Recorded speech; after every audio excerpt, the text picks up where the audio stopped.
Mahatma Gandhi often said, "My life is my message." This is what kept Bapu relevant for over 150 years and more so now as we strive for a better future. Recognized as the International Day of Nonviolence, the father of the nation reaffirms the universal relevance of the principle of nonviolence along with tolerance, mutual respect, communal harmony and unity.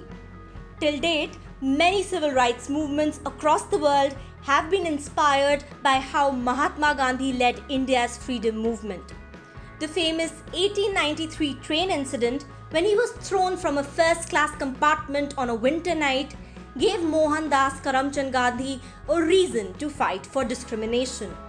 With no grudges against the man, he called it a symptom of the deep disease of color prejudice. It gives us time to think about how and towards what should a person's resentment be channelized in a world that increasingly grows polarized. The one condition for fighting for peace and liberty is to acquire self-restraint. As we witness social uprising and violent riots across the globe amid a raging pandemic, a time such as this also brings stark inequalities to the forefront. India witnessed the largest migrant crisis in history.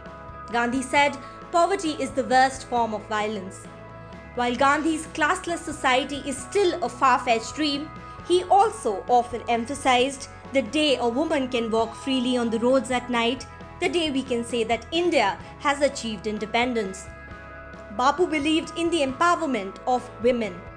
He was a strong believer of local self-government and decentralized administrative power, and often pushed the idea of a strengthened rural economy.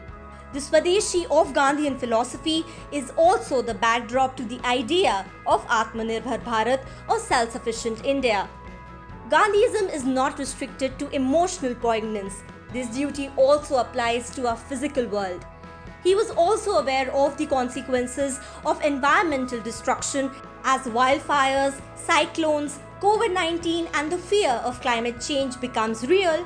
So does the need for lessons on morality from Gandhi's Hind Swaraj. As we have enough for our needs but not for our greed. A strong believer of religious pluralism and socialism, Gandhi had a profound influence on generations. With Gandhi's immense belief in the youth of a country, maybe this modern century can adopt his teachings of simplicity, humility, integrity and love as a core value system.